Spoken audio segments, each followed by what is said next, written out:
The new He-Man Power Sword. Cool! Do you remember that one He-Man commercial from 1989 where Skeletor himself actually showed up in a kid's bedroom and challenged him to the death? I know I sure do. Why did this commercial get made? This is Mattel's He-Man Power Sword toy from 1989.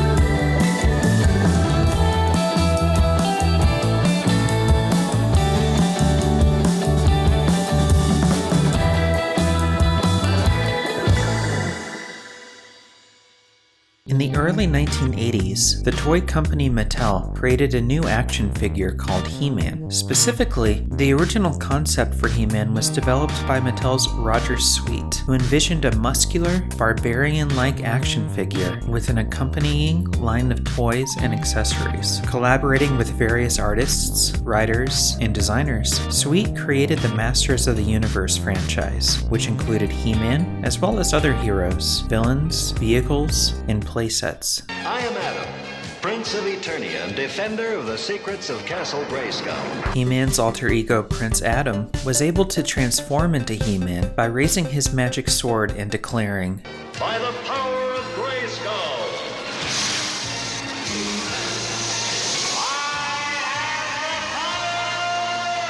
The transformation granted him immense strength, agility, and durability, making him nearly invincible in battle, but also physically changed his appearance, transforming him from a slim and average-looking prince into a muscular and imposing figure with a distinctive costume. He-Man's physical appearance was meant to reflect his newfound strength and courage. He-Man is also the main character and hero of the Masters of the Universe franchise. He was a powerful warrior who possessed incredible strength and abilities, which he used to defend the planet of Eternia from various evil forces by using the power of his sword. There have been different depictions of the Power Sword, but it's typically depicted as a long, broad-bladed weapon with a distinctive crossguard and a hilt adorned with various symbols and designs. In many versions of the franchise, the sword is said to be indestructible and possess magical properties that gave He-Man his incredible strength and abilities that he used to fight his arch-nemesis Skeletor. Skeletor was a powerful sorcerer who sought to conquer the planet of Eternia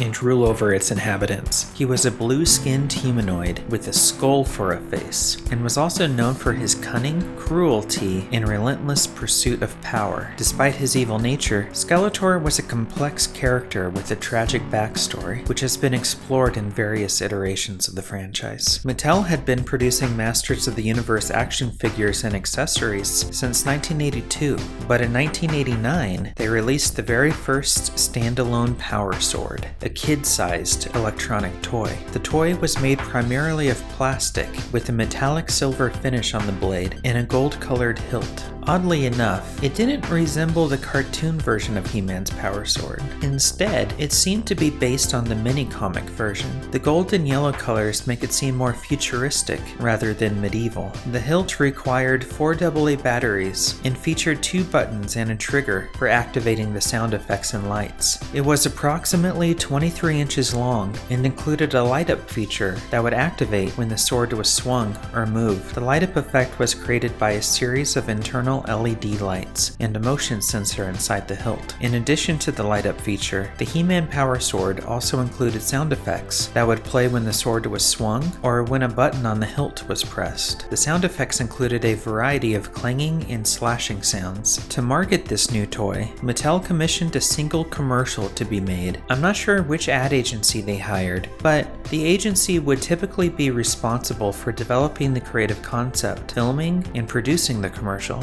and buying airtime on television networks to reach the target audience. The ad agency would have also hired the actors who appeared in the commercial. Though the identities of these actors are not a matter of public record, I think the boy bears a striking resemblance to Joseph Dimon, who played the leading role in Mickey and Me, though I have no way of confirming if this is actually him. Let's take a look at the final result. The new He-Man Power Sword. Cool! It makes sound! that sword? Skeletor! The power sword makes 8 action sounds.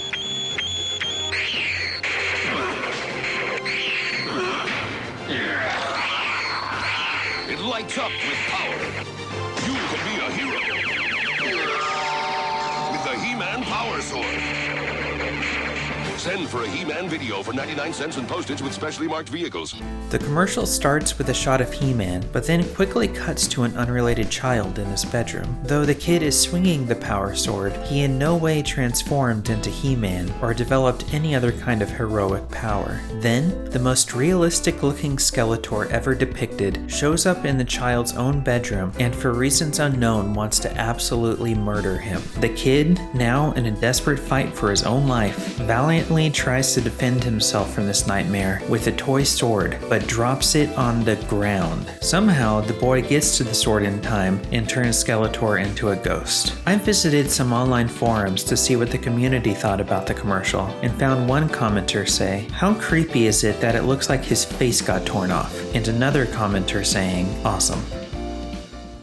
The Masters of the Universe franchise was a massive success, spawning several animated television series and spin-offs, multiple toy lines, comic books, a Christmas special, a live-action movie, and most recently, in the Netflix animated series, Masters of the Universe Revelation. The toy line continued to be popular well into the 90s, and is still fondly remembered by many fans around the world. Today, He-Man remains one of the most recognizable and beloved characters in the history of pop culture, spawning my personal favorite meme.